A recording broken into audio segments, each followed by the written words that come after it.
Hey everyone, welcome back to another season in Conversations in Pop Culture. And we are back in the saddle once again for another season. And this is technically the Uma Thurma run on I'm wiggling my big thumb and hopefully the rest of my pinkies relatively soon. For those who don't know, I had a surgery and I have a nerve blocker, so I cannot feel my big, pinky thumb foot thing. And once I get that going, I'm going to get the other ones wiggling. So there you go, everybody. But enough about that because I have with me comic creator Tyler Carpenter. So going back to the show. Thanks, dude. You've had quite the day. You've had quite the day, and you did an interview before this. Well, it's just an average day. I Just mean, go to dude. I Dude, don't go to really, sleep, man. I don't really get it. Let me put it a different way for everybody. I'm ruining the interview game for everybody because now there's no excuse not to do an interview. There's no excuse to cancel. There's no excuse to not show up because if I show up after I get out of surgery, get home, get in my house at 2:00, figuring that out, and then 5 hours later, I'm doing an interview. I'm sorry, guys. I just changed the game. It's all ruined. You're welcome. That's so funny. But yeah, I agree. But All you interviewers, work harder. I'm just saying, unless you have both your feet in a cast, you don't have an excuse anymore. You just don't have an excuse. But enough about that because I want to talk about what you got going on Kickstarter with The Girl with the Mega Fist, Volume 3. You could also get Volumes 1 and 2 and 3. But let's catch everybody up on this volume and what's going on in the story because there are people who are going to see this and they have no idea what this story is. They're hearing about it for the first time. And so I kind of want to get everybody at ground level. Yeah. So I actually put in the private chat. I haven't announced this yet, but I'll announce it here first. Is for a limited time, if you go onto globalcomics.com, you can read the entire first volume of The Girl with the Mega Fist for free. So that I haven't. I'm announcing it tomorrow, but we'll just announce it here on the show because you did a double interview today. But yeah, it's crazy. It's like I uploaded it like literally a couple hours ago. It's already gone like 200 views on it. But the story of The Girl with the Mega Fist, it's about the girl with the Mega Fist. It's about Eliana, and she has been chosen by the Mega Gods to wield the Mega Fists and to protect Earth. And so we're currently in her training arc. Her training arc is 4 volumes, and within this training arc, she has to choose between 2 twin brothers who she's going to bring down with her to fight all these bad guys on Earth. Is she going to choose the one that she loves, or is she going to choose the one that's the strongest? And as well, the main antagonist of the entire series, the demon god Baal, he's been launching attack after attack on their home, the Sanctuary. And we don't know why yet. We don't know who's been launching these attacks, we know who, but we don't know why. And so there's each volume is filled with a ton of fight scenes, a ton of character growth, and really the big story moment that we've been building up through, at least in volume 1, volume 2, is the question, which of the brothers is Eliana going to choose? Is she going to choose Dante, the one that she's dating, or is she going to choose his twin brother Angeal, who is way superior in terms of power than Dante? And so I've said it in every interview and every marketing aspect I've done. The very last page of volume 3, Eliana will say, "I choose this brother," and then in volume 4, it'll be kind of the repercussions of that choice, what happens, and then that will conclude our training arc. And then in volume 5, we'll start the new arc where Eliana and whatever brother she's chosen, they will be the chosen protectors of Earth, and they will go about fighting Sons of Baal and whatnot. So yeah, if anyone who's like, oh, I'm interested in the series, I don't know if I want to back it yet, I'd like to dip my foot in it, like go on to Global Comics. The link is in the chat, and you can read the very first volume for free for up until the campaign ends. Once the campaign ends, it's gonna go back into a paywall.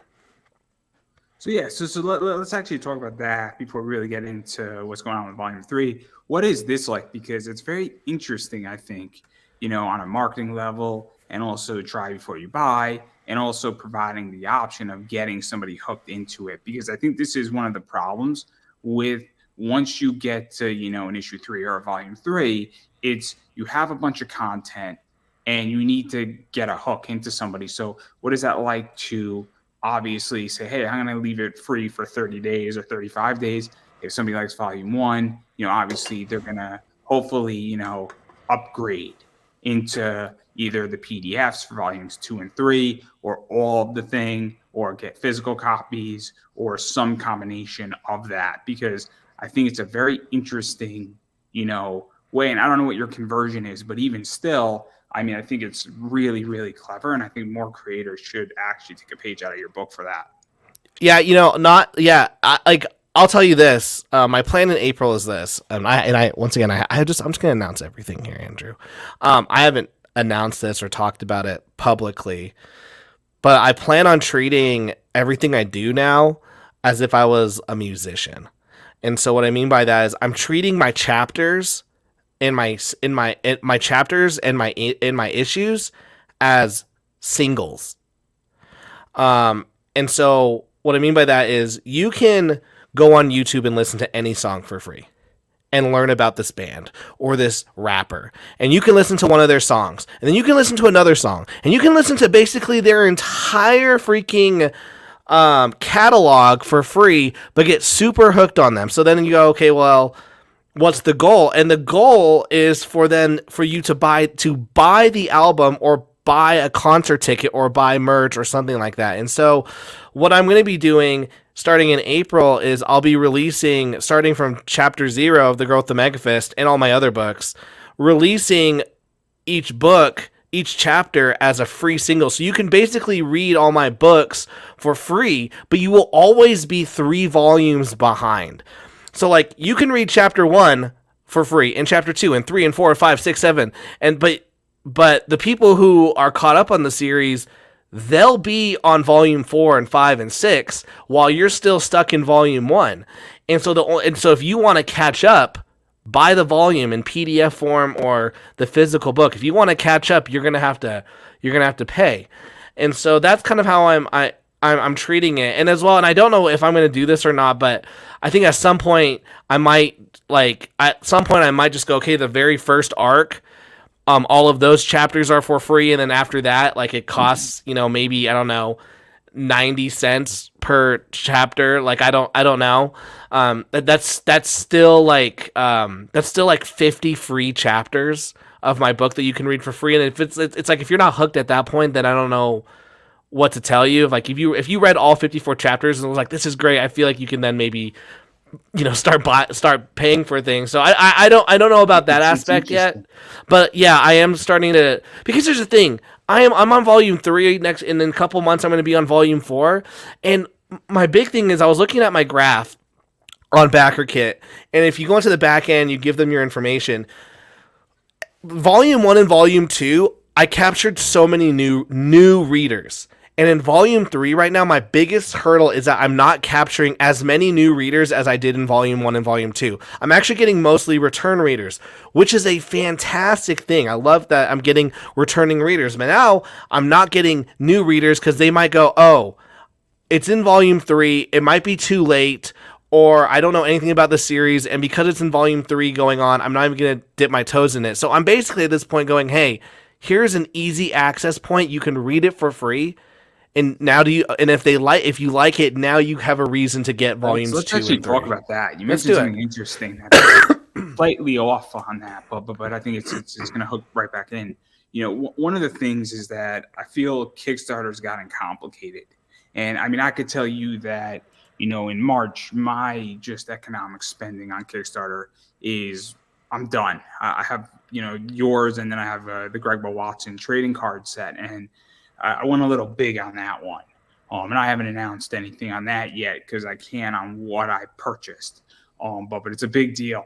But the point I'm getting at is, I think people are also very concerned about the economy. Mm-hmm. I think there's mixed signals out there. I also think that, Kickstarter has also just been weird, where I think a lot of people are waiting. I think a lot of people are wondering what's coming down in March. And I think people are saying, look, I really like this series, but I think new buyers are also very hesitant to dip their toe in the water because January was weird. I think February was better, but it wasn't great from what I've seen as far as the amount of projects and even the quality of projects. And look, I mean, Tom, and Tom's book didn't do great on Bad Kitty when that book should have done 25,000, give or take.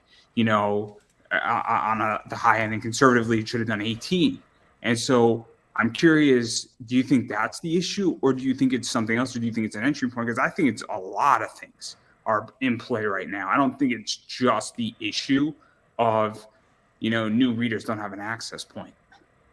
I think I do agree. I think you have the economy. You have, I mean, so what I did was I actually sent a survey out to all the people who had backed a previous campaign but hasn't backed this one, and there were only two answers. I don't have money, which is totally understandable, and I always say, like, I never want you to go broke to read my stuff. And then two was I didn't offer all the digital books as add-ons, and so I fixed that, and I got a bunch of backers. But in terms of the money stuff, I do agree. I also think that there is kind of a shift going on in Kickstarter, and it's very interesting because if you talk to people who have been on the platform for a really long time, like Pat Shand and Tom Hutchinson, they're playing a different game. They're playing a different game with a certain type of audience, and I don't know, I just don't know how much money left that audience has. And for me, I'm like, okay, you know what? I need to get new readers. I need to get more people to this platform. But also, I see Kickstarter as just my first wave with all my books. Like, once my Kickstarter's done, I still get website sales. I still get Gumroad sales, Amazon sales. And so really, for me, I'm using Kickstarter a little differently where, they're putting their books at $20, $25, $30. I'm fine with putting my book the cheapest I possibly can to hook a new reader. And then it's more of like an experience, like, hey, this is the best time to get one of Tyler's books. And then if you miss it, you either wait till the next Kickstarter or you pay like an extra $5 or $6 on my website. And so I just think that the dynamic is changing. I think there are, I don't know. I think creators, right? I think backers right now, they want to know, they want to get a stellar product. And I think the gimmicks, I think they're getting kind of a little tired with some of the gimmicks. I agree. I don't want to throw a company under the bus. I'm not going to mention him, but they're doing like jeweled variants. And that to me is just not going to last. It's too gimmicky. Yeah. It's too weird.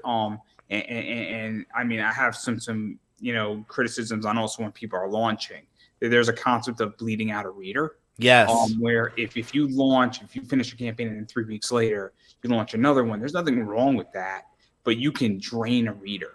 I mean, I'm spending a lot of money on the Greg Watson thing. I'm obviously backed yours a while ago, and I'm excited to read your book. I'm excited for the cover. I'm happy to back it because I like it. It's a good story. I'm a manga guy. I'm getting back into it heavily.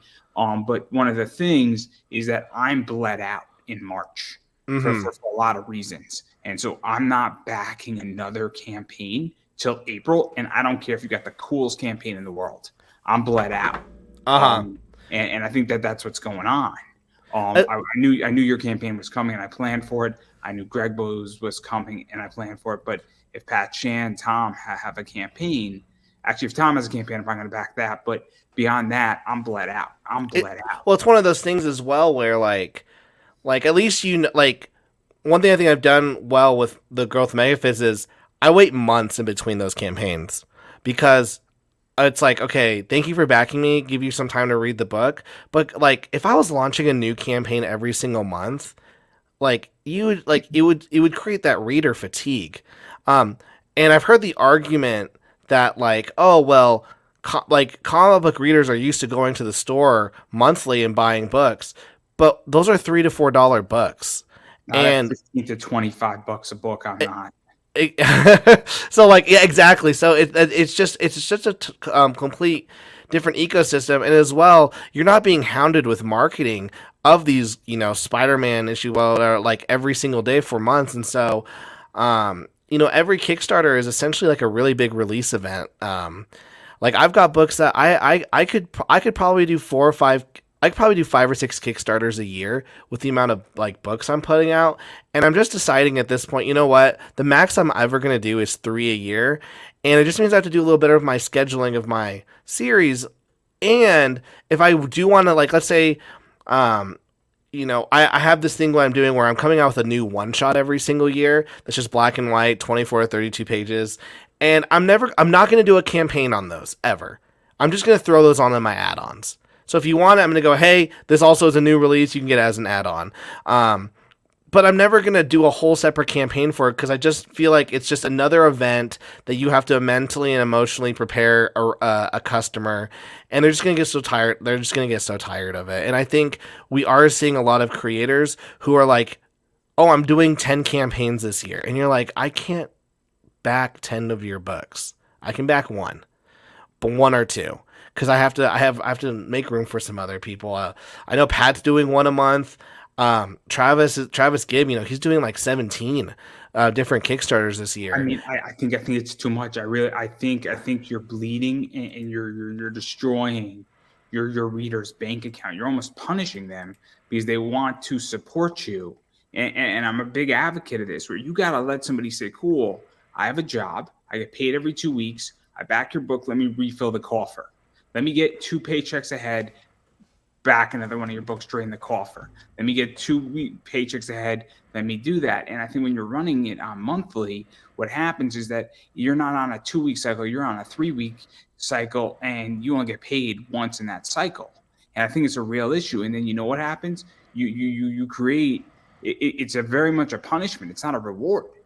If we're going to be very honest about this, where you are bleeding your reader dry, and then they have to make a decision, and they have to make a very tough decision, and they have to make a tough, not fun decision. The saying, one of my favorite sayings is, hard choices, easy life. This is not a hard choice, easy life situation at all. This is actually a very hard life, hard choice decision. And I think these creators have to really rethink it. I really do. I agree. I agree. And as well, like, the things are just getting, when I say gimmicks, and here's the thing, I'm not putting down any creator who's doing what they're doing. I think it's awesome, and I'm learning from you, and I'm watching you. But I do feel like, does every book need to be a Kickstarter? Does every book need to be a Kickstarter? Or do you need to do a separate campaign for the action figure? Or could you have included that in your campaign with let me ask book? You on this because this is my challenge, and then we're actually going to get into the book, but I wanted to actually get some controversial stuff out of the way. Do you think that it's that not every book needs to be a Kickstarter? Do you think that these creators really don't have the funds to do these books, or they're borrowing money from themselves? And I come from finance. Obviously, I'm a good investor. That is a self-taught background. I'm very into it.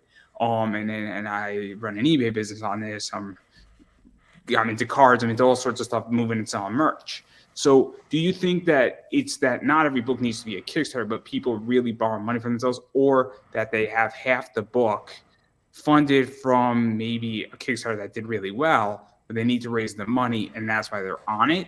Or do you think that they just like that they have an audience there and they view it as an easy sale and they know that they're going to get funded, despite the book maybe not being, quote unquote, what Kickstarter used to be, which was a big deal? Because I think it's very complicated, and I don't know if it's both, or if it's neither, or if it's a combination. But that's how I'm starting to view Kickstarter, because I'm sure you've backed projects and you're like, this book should have just been released through a publisher.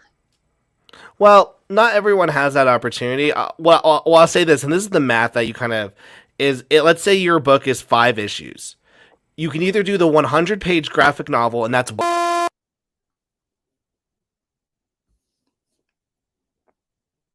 Can you hear me? No, I lost Tyler. Can you hear me? I don't know. I guess the gods don't want us to talk about this issue. I agree that not every creator. That's why I prefaced the question that way. Yeah, I understand not everybody has $6,000 lying around for a first issue, or they could borrow $6,000, or they could find, $2,000, get it started, and then finish it up with the Kickstarter money. I get that part of it. I That's do, why I preface but the some of these question. bigger creators, like I do know that they could maybe fund the graphic novel themselves. But this is the math though, is that if let's say you do a 100-page graphic novel, that would be one campaign, and you have to hope that in that one campaign they want that 100-page graphic novel, and you then have to hope, okay, that I make 10, 20, 30, $50,000 on it. Or what you can do is you can break up that 100-page graphic novel and do 5 20-page floppies, and if each one does 10,000, you're guaranteed $50,000, and then each one could just be growing after that. But then after that, you can then do a 6th campaign and do the trade. And then after that, if you do if you get like 10 or 20,000 from that, that's essentially free money because you've already raised it from the previous stuff. And so the idea of doing it that way is that you're making more money you're actually making more money by splitting up your book on Kickstarter. Like I would like, I've been told that if I split up each of my volumes into 4 parts, I would make more money a year on Kickstarter, which I absolutely believe. But my thinking has always been, if I split up my book into 4 parts, I'm basically charging my reader 4 times what it actually should cost for them to actually read the book. So if you do 5 floppies and each of them are sorry. You get my question, where because the way I view it is that I think it's a combination of both, which is, and I get what you're saying, is that there gets to a point where, do you really want to punish your reader and make them pay 4 times what it's worth? Yes. And, exactly. and that's an issue. And look, there's something wrong with making money. Obviously, you want to make more than your costs, and you want to give yourself wiggle room. I get all that, but also, I guess my question is rooted where I see it both ways, where I see a lot of creators say, hey, look, I want to do a comic book. I have a great idea and I want to do this as a career, but I don't have a lot of money to do it. And I thought that's what Kickstarter was ultimately for in the beginning. And I think it's been very much strayed from, where it's now evolved into a business tool, but not everything should be a business tool. And that's where I think it's complicated, because not every book should be Kickstarted. And I think certain things lose that main event position. I'm a wrestling fan, right? Not every match on the card is a main event. And so you might have a brand new person who just came in working with a brand new person, and they're sloppy. You would not want to put that in the main event. You might want to put that at the start of the show. But then, we just watched Sami Zayn. I just watched Sami Zayn versus Roman Reigns. That was a main event, and they were clean. And I feel like Kickstarter has lost that to some degree, where we have a lot of mid-card books that some of them should be on Kickstarter, but we also have a bunch of sloppy books, and then we have super main event books. And I'm just like, this is now weird for me. I really like your analogy. So you have the main event. What would be like, is it a side event? Like what would be the thing that's below the main event in wrestling? It's a mid-card match. So I'll give an example. I'll use WWE, because you have Austin Theory versus Edge, right? At elimination, you didn't have it at Elimination Chamber. You actually had an Elimination Chamber match. What was a mid-card match at Elimination Chamber was Bobby Lashley versus Brock Lesnar. It was a mid-card event. It was a good mid-card, but it was in the middle of the card, and it was a solid mid-card match. It wasn't the main event, but it was a mid-card match. But if that was booked, it should be on Kickstarter, I feel, because I feel like it's an attraction if we were to do wrestling matches on Kickstarter. So a book that, I don't know exactly, it's not the best way how to describe it, but that's how I would view it. No. I'm doing a separate line of comics called the One Shots, and they're all just black and white floppy books that, because I got other stories I'd like to tell, and I'd like to work with other artists. The Girl with the Megafist is my main event. And then I'm working on a comic right now called The List. It's it's like Santa Claus with guns.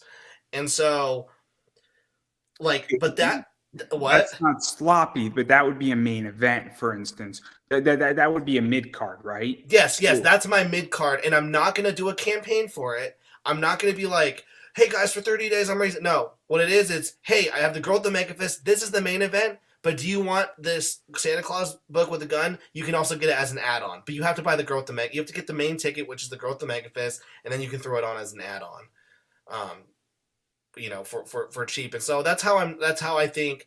I'm seeing a lot of creators who are, like you said, are putting their mid card books on the platform when this should be like the best, like this, not this should be the best thing you're doing, but like look at the Common America guys, like their stuff is main event shit. They're just focusing on the main event shit. I'll give you an example. Mount Olympus does this really well, where they have some exclusive add-ons, right, that are not on the Kickstarter, and they're mid card, they're good mid cards, right? So you have to back the campaign, and then you can add it on as a mid card. But you could also get it just directly on the campaign, but it's not the draw, for instance. And I think that's also the problem with their covers. And obviously it's cover work, but I think it's really tricky, and I think this is why, to some degree, Kickstarter's having a hard time. I really do, because you have a lot of stuff that somebody has a hit book, right? And I don't want to name names because I don't want to upset anybody. But all of a sudden, what happens is that they have a hit book, and then they have another book that's good, and it's a mid card. But then they do a mid card Kickstarter, and then by issue 3, it's like it's dropped down to like $2,000. Mm-hmm. Meanwhile, their first thing did like 14,000. They should have just focused on that one. And so there you go. But again, I ran a Kickstarter for my podcast. That thing was unpleasant. And obviously, I've learned a lot from it. And if I ever do a comic, I'm going to do a lot of things differently. But this is just what I'm seeing as somebody in this space. And it's very interesting for me to talk to people because I'm looking in and you're looking out.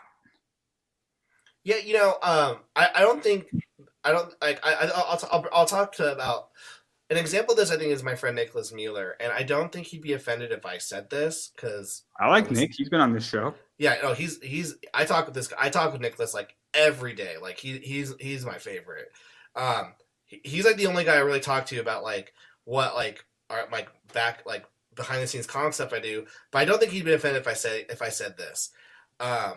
So what Nicholas did last year or the year before that was he did Demon Hunter Raven, and it did 7,000. He had never done like over I think $2,000 in a Kickstarter. He does Demon Hunter Raven Volume 3, and it does $7,000, and it just killed it. It did so well. It was like the best one in like between like Nicholas and I. It was like the best one in our group. And then after that, he did like 3 kind of spin-off series. Instead of focusing on Demon Hunter Raven 4, he did a bunch of other one-shot series, the mid-card. And then it kind of he kind of just saw some drop-off because of he's like, well, how come those people didn't come? And I was like, well, they wanted the main event. Like Nicholas's main event is his Demon Hunter Raven book. And he didn't really give them more of that. He went to all this mid-card level stories, and because those didn't do well, he's starting to rebuild. So like right now he's putting out Winnie the Pooh Demon Hunter, which is a phenomenal book. Volume 1 was absolutely just like freaking like fantastic. It was so much fun to read, and he's doing Volume 2 right now, and it's currently doing amazing. It's doing amazing, and I think he's found a new main card. And so now at this point he's going, okay, Winnie the Pooh Demon Hunter is a main card. Is a main event. Demon Hunter Raven is a main event. Radiant Rapture in his series is a main event. Just focus on those. He's realizing just focus on these winners, and because he did all these side stories, and they were what you said. They're those they're main. Is it main card? Mid card. Mid card. Middle of the show card. Okay, yeah, gotcha. Yeah, so like. And he realized that. That's why this year he's very more focused on doing these main card events, main event type comics. And yeah, I agree. I think what we're seeing with Kickstarter is just everyone's trying to put out something every single month, and I just think I think there's getting a lot of reader. I think there's a lot of fatigue. Like I'm backing less and less projects. I can tell you, and I can tell you why I backed your project. It's obviously I like you. Oh, Obviously, you've been very nice to me. That's a factor in it, and I mean that might seem like a cop out. Obviously, you've been on my show. I came on yours. But more importantly, I'm really now getting back into manga, and I'm getting back into that anime style. And I'm really watching a lot more anime, and that's why I'm back in your book. But it definitely, if I didn't know you, I would probably still potentially back your book, but it would be a harder sell. And I think you that's would need also more. You would need incentive. You would be the one who's like, I need to try it out for free, like on Global Comics, or get a tester because you're budgeting. You don't know me. You're unfamiliar with the series. At this point, you're gonna be like, okay, I don't know if I want to. Volume one. It's easy to jump in a volume one campaign, but volume 1 to 3, that can be a little tricky. I also, one thing I didn't do, which I did last campaign, I should have done with this campaign, is I should have done a tier that you could just get volume 1. I should have done that. I'll be doing that the next one. but obviously, I mean that also I think is playing a factor where it's very easy for me to back Tom. It's very easy for me to back Greg Bo Watson because I know Greg Bo. It's very easy for me to back people I know. Travis is a good example, especially with the Cthulhu stuff. It's very easy, and I think that's also occurring in a lot of ways. Do you think it's important then that? Do you think it's important then that for backers to back people on a consistent basis? Do you think it's important that they have some type of either real relationship or pseudo relationship with the creator? So, I mean, I'm a little bit different. I'm probably the odd card out because I do extensive research on people. And there's a situation I don't want to go into it. So hopefully you know what I'm talking about. You're not going to challenge me on it because it's complicated. With a lot of people in comics, and I think you have an idea of what I'm referring to. And so I'm torn because I have relationships, but I do homework on people not paying people. I do homework on people if they're decent people. There's a particular creator, and it's not who you think, who is very nasty and has certain allegations against them. Not on a payment, but towards women. And I'm very, very in indie comics, and I'm very hesitant to invite that person on my show. So I think it's important, to answer your question and then even go further, to understand who's coming on your show, right? I think if somebody has had a long history of harassing women, I'm not so interested in having them on my show so quickly. I'm not interested in having somebody who's not paying artists or doesn't update frequently or things of that nature, or has run away with the money, things of that nature, even if I don't have a relationship with them. And those stories aren't hard to find. So I think that it is important to have relationships with people. I think it's important to also understand how people have acted and behaved. I really do. I 100% believe that. And when I find out that somebody who was on my show who is misbehaving in comics, sometimes there's a good reason for it. And sometimes you say, oh, I get it now. This person had an incident. They were in a really rough situation. So, I understand that, they couldn't release something for 6 months. There's somebody who's right now serving in the military who is deployed. Their book is going to be late. You cannot say they're a bad actor. But for me, if somebody's harassing women at cons and they're producing a comic book, they're a bad actor. But I also know Travis, and I think it is important to at least back if you like their product. Like, I'm probably not a Voodoo Nations guy. It's just not my jam, but I'm a Cthulhu Invades whatever guy. Yeah. Well, that's another thing as well, is you have, like, if you look at, like, Travis, for example, he has a ton of series, and I'm with you. Like, I'm not a Voodoo Nations guy. I backed all the Broke Down because I like that genre. And it's nothing against Travis. It's nothing against Travis, but if you're gonna push out like multiple types of series, then you have to realize that, like, not everyone's gonna want to jump on it. Like, if I launch Chefs, or I have a new one I'm working on called Peppermint Reload. it's like I can't expect people who like the girl with the mega fist to just jump on those ones. And if I'm constantly like putting out other shit that they're not really expecting or wanting, then that's on me. That's on me. And so I think you just have to be. I'm very pro a creator just working on like, how do I say this? One or like, two titles, maybe. Yeah, exactly. Like one or two titles, just to keep it simple. Yeah. I mean, or I'll give you an example. Pat Chan's a good example. Pat Chan does a lot of Zenoscope stuff, but then he does his stuff with Destiny New York, and he does stuff like that. But he's also doing a very graphic novel-oriented play, and so that's a little bit different too, because you know that he's only going to do one graphic novel a year, and so it's very easy to keep up with Pat and his work. Or if you're a Zenoscope fan, you might not be a Destiny New York fan, which is understandable, but. Enough about this. We spent a lot of time talking about this. We like Travis, guys, and I don't think Travis is going to be offended in any which way of us explaining that, because there's certain things that I like from Travis, and there's certain things that are not my genre, and that's perfectly and it's something that you have to be okay with understanding as a creator. If you are going to put out multiple stuff, you have to be okay with people. Not everyone's going to want to. I got an email today. And I said, and it was from someone, and they said, "Hey Tyler, I just want to let you know the reason why I haven't backed the girl with the mega fist, is because I don't like that kind of genre. I liked your Demons book, I liked your Entity book, and I liked Coins of Judas. I like your more Western style books. I'm not into manga." And I went, you know what? That's fair. That's fair. I'm going very heavy into this manga anime stuff. It's not going to catch with everyone, and you just have to be okay with it. And I guarantee you probably respect the person for explaining their reasons. Oh, hell yeah. For sure. I mean, I've openly said to people, I have no interest in your book and interviewing you on my show. It is not my genre. And they weren't happy. No. Somebody wanted to do like a book of poetry thing. And like, it was like, really? Book. And I'm just like, no, thank you. Just no, thank you. I have no desire for that. I have no desire for it. I'm sorry. I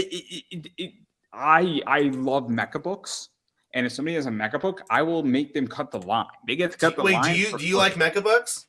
I love mecha books. Wait, really? I'm a huge mecha fan. It's like my favorite topic. Dude, I will show. All right, I will show you another exclusive thing right here. Let me. I've only showed Nicholas this. I will show it on your show. I will show the show on your show. I'm working on a concept for a mecha book, but it's going slow because I had an incident today that I was dealing with early in the morning. Here, I just shared my screen. Oh yeah. I'll pull it up. That's cool. Yeah, so this is a new series that I'm working on. Very slow. We're gonna take our time. It'll probably come out maybe next year or in a bit.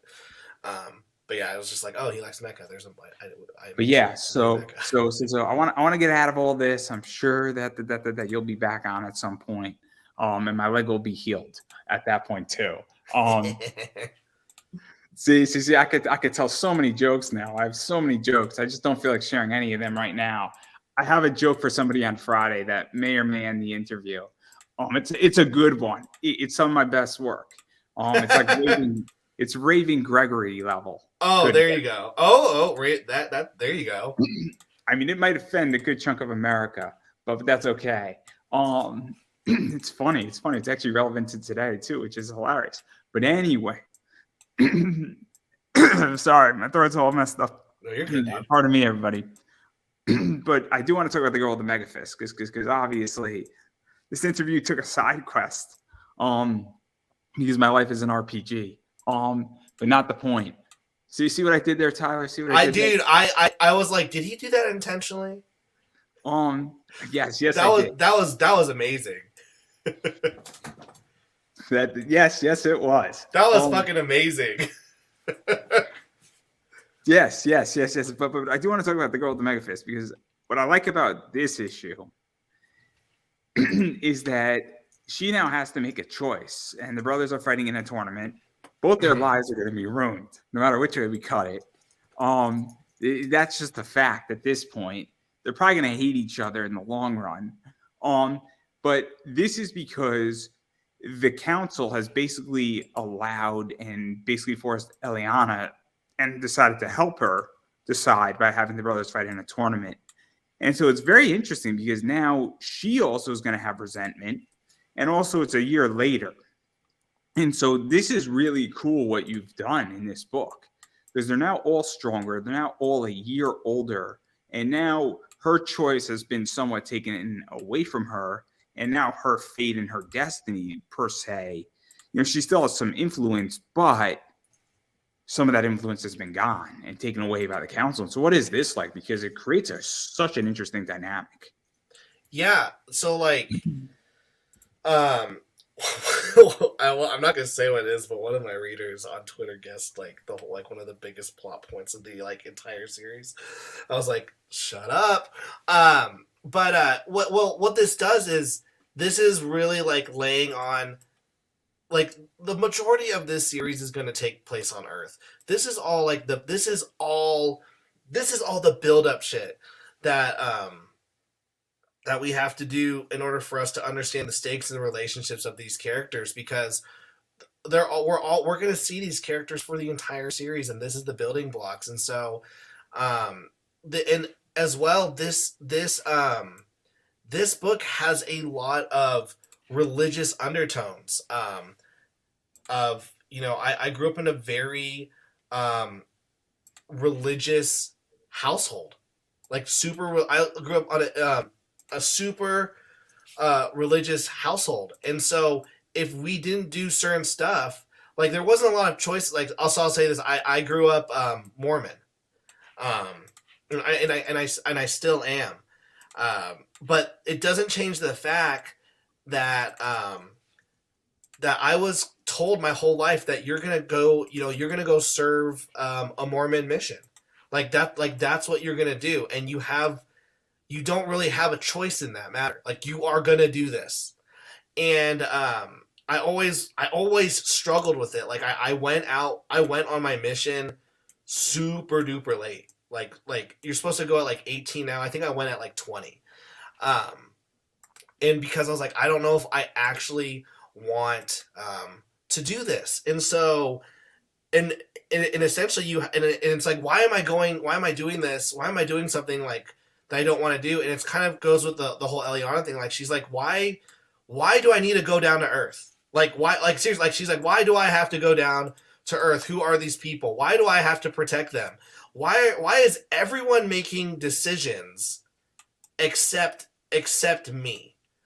And that's the kind of stuff that those are the kind of questions that we're playing with in this volume. And so and she's getting it from she's getting this pressure from everywhere. Like she's getting it from her dad. Oh my gosh. She's getting it from her dad. She's getting it from her trainers. Heck, in volume 2, she has one of the citizens going, hey, you should really be concentrating on your goal and your mission. And so it's like she's getting hounded literally everywhere. So it's just like she feels all of this pressure. And the one thing that she had that was kind of hers was this choice. She was like, that was like the only thing that she had was this choice. And now it's kind of been taken away. It's kind of being forced on her now, because now she has to really make a choice, and it's going to be put into these super strenuous conditions, via this tournament. But it's actually even going to be even worse than that. And I'm not going to spoil what happens, but it's actually going to be even worse than that. Oh, it's going to be horrible, man. It's going to be horrible. I mean, one of them has a girlfriend, the other likes Eliana, and she likes him. Oh, it's going to be a disaster. So yeah, it's going to be. Yeah, that's a great way to say it. It's going to be a disaster. It's just going to be bad, guys. And you know what is? There's going to be consequences for this, because no matter which way you cut it, it's kind of like, I'm going to use a word, and I know you're not a fan of me cursing so much. You can but curse. It's going to be a shit sandwich either way. Is what this is going to happen, the consequence. And obviously you still have to defend Earth. if with whatever you do, she's gonna have to eat crow either way.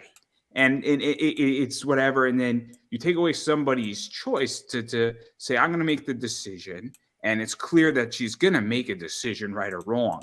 But now whoever wins this tournament is obviously gonna have more favor. But then there's issues of trust. If she picks the other one, then there's other things. And yeah, it's just gonna be bad. And maybe she'll do it by herself. You know, he's gonna be like, you know what? I'm the girl with the mega fist. I'll do this for She's like, fuck it, I can do it myself. You know, women empowerment, right? That's what we're going for in this. That's what we're going for. All jokes. Obviously, you know I'm joking. Yeah. I don't know if that's a major plot point, but you know, maybe she'll recruit one of the guy's girlfriends, and they'll do it together, and that's the battle plan. Who knows? Wait. Have you read Volume 2? I did. One of them does have a girlfriend. Did you get to the ending? Oh man, I'm in the middle of Volume 2. I'm like the worst, man. Okay. Yeah, you might want to. I don't want to ruin anything. The point is that yeah, I understand what that there's more at stake than people realize. Yes. And again, I figured that I could mention certain things because they were in Volume 2, and Volume 2 has been out for at least 6 months, right? I was like, I don't know if you like how far you've read it because you said some stuff, and I'm like, I don't think he's finished Volume 2 yet, because if he had finished Volume 2, he wouldn't say certain. He would go. It doesn't matter. But you're absolutely right. There's stakes. I've created a shit ton of stakes in this series. Not chickens. Which I'm very proud not of. chickens. I want to make that crystal clear because none of these people are chickening out. No, there's not. And I think that's one thing I'm pretty proud of, is that the stakes have been high from the get-go on this series. They have been, and Yes. it's really interesting. It's really interesting, and obviously, I mean, you're taking your time, which is also nice with this. And it's 600 pages. When at the end of Volume 3, give or take, it might be a little less, might be a little bit more. I'm not too sure, but it's a good amount. It's around that number, I think, right? Mm-hmm. And so that's the thing too, is that's nice. And I'm a big One Piece fan, and One Piece is on chapter, I think, 1076. Jeez. And obviously, I mean, there's a lot of content. Naruto had a bunch of content. Dragon Ball Z had like 420 chapters or 520 chapters. I forget how many. So it's nice to have room to maneuver and develop these characters. And that's something that's really nice about this series, is you have that ability. And that's what's cool, is that, because I think what you're doing, at least 12, if not 15 volumes, I think, so far. Around that. You know, I'm always grateful. For me at this point, I'm like, I just got to get to the first arc. Like, let's say Volume 4 absolutely just tanks. I can at least then just go, well, she's on Earth and we'll never know what happens after that. But we got to Volume. But we got to we got the trading arc done. But yeah, I have, if all goes well, I have like 16 volumes planned. Or if Volume 4 tanks, maybe you'll end it at Volume 5, because that's what happened to Pat Chan's Prison Witch, is that Volume 2 didn't do well, so he decided to end it at Volume 3. And that's something that, you know, I think makes a lot of sense, is that if you were planning to do more, but for whatever reason something doesn't work out, you know, maybe the next volume is the final, right? Mm-hmm. Correct. And I don't know, like, I guess how I'd base that, how I'd base it, but right now, I guess I'll say I'm very grateful that I don't have to think about that, and things are going well so far. Yeah, and then obviously, I mean, I don't want to dive too much into this. I did not read Volume 3 yet. I don't know if you sent it to me or I just didn't have time. I had a little thing going I on. would have sent it. Here's the thing, and this is the first time. This is the first Kickstarter I've done where the book hasn't been 100% completed. So I'm actually still drawing the book. But you understand that I had a little thing going on today, that I was a little busy the last week. Yes. Just a little thing, guys. You could have had some reading material. I was oh man. I had a little thing going on today. Just a little bit of an extra day for me is the point. But I digress. I do want to dive into rewards a little bit though. I know you crossed the 10K mark, which is cool. And these are the main rewards, where you have the prestige cover for 15. You have the DD Mark Fight variant, the Patreon exclusive, which is on Patreon. I think that's what, 35 or is it 70? I forget which. It's this one's 35. So I mean, I like that one. I think I'm getting that one too, which is crazy. Yeah, Lena Day did a fantastic job on that. Yeah. I don't know who they are. She is. He is. Again, she does a ton. I don't know what their gender is, but they do a ton with Mount Olympus. That I think they might even do some work with Dynamite too. Yeah. I have no idea. I saw them work with Mount Olympus, and I was like, okay, I'm gonna figure out a way to get them. they might have just done an Officer Jenny. Now that I think about it, there just you go. super cool. That was a 24-hour exclusive. But I digress. I love that. Obviously, if you're a Patreon member, you don't need this one. If you're not and you want it, it's $35. I don't know if I qualify for it because I rejoined your Patreon, but I just bought it anyway because I would like to support it, and it's too good of a cover for me to pass up and take the risk. And I just figured, why the fuck not? Happy to support. And so you have that, and then you have some action figure stuff. And then you have obviously some catch-up stuff. I think you have Volume 1 Patreon's cover. Yeah. Up there as well. Yeah, so like I have all of the Patreon, like basically all like the Patreon.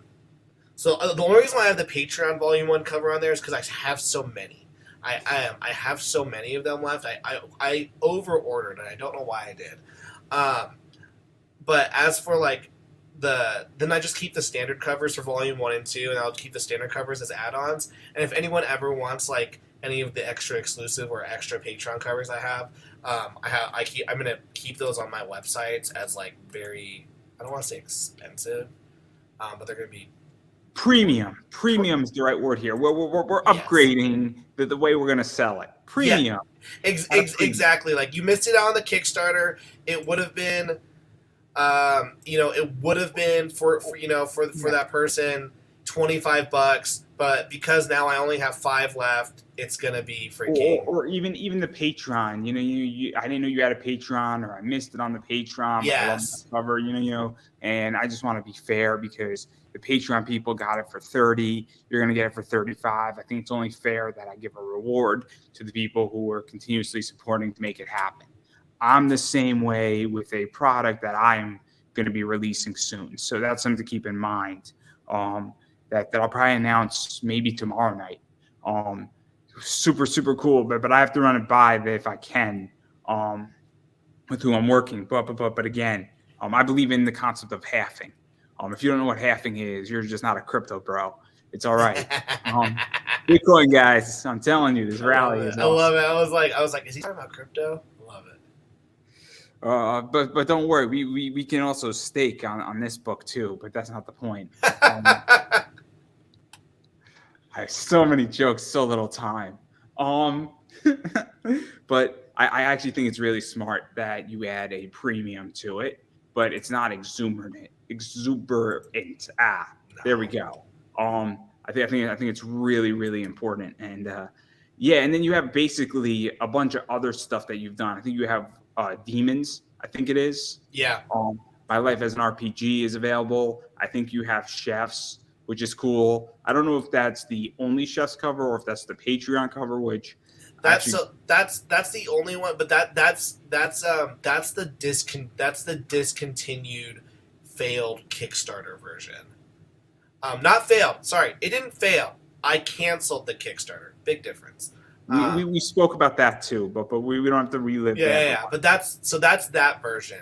And I am coming out with a new version of Chefs, and so I make sure to let people know, hey, you can get this version of Chefs. It's the discontinued version. This storyline that's in this is not going to play out. But I'm going to throw you something that people need to understand, and it's high risk, high volatility. Right now, I was speaking with Tom. I actually have a TikTok, and it's on YouTube.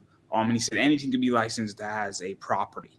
So just because a comic book only has one shot and Chefs in the discontinued version, it could very well be that gets picked up as an anime, gets picked up as a live action, it gets picked up as a motion comic. anything could happen. And depending, some company might say, we like the discontinued universe better and we want to run with it. So just because something is discontinued doesn't mean it doesn't have value. For sure. Just And if keep that in mind. anything, in the comic book world, it's rare. I only printed a certain amount of copies.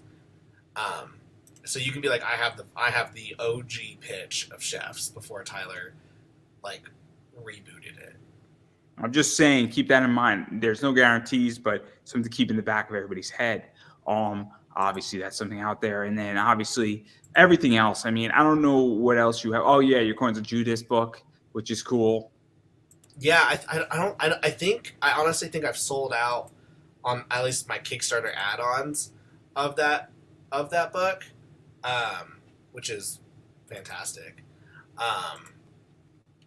So and I'm actually planning on, after the Kickstarter is done, to once the Kickstarter is done, I'll be doing a sale of all the variant covers on my web store, because I have all the store exclusive covers at home.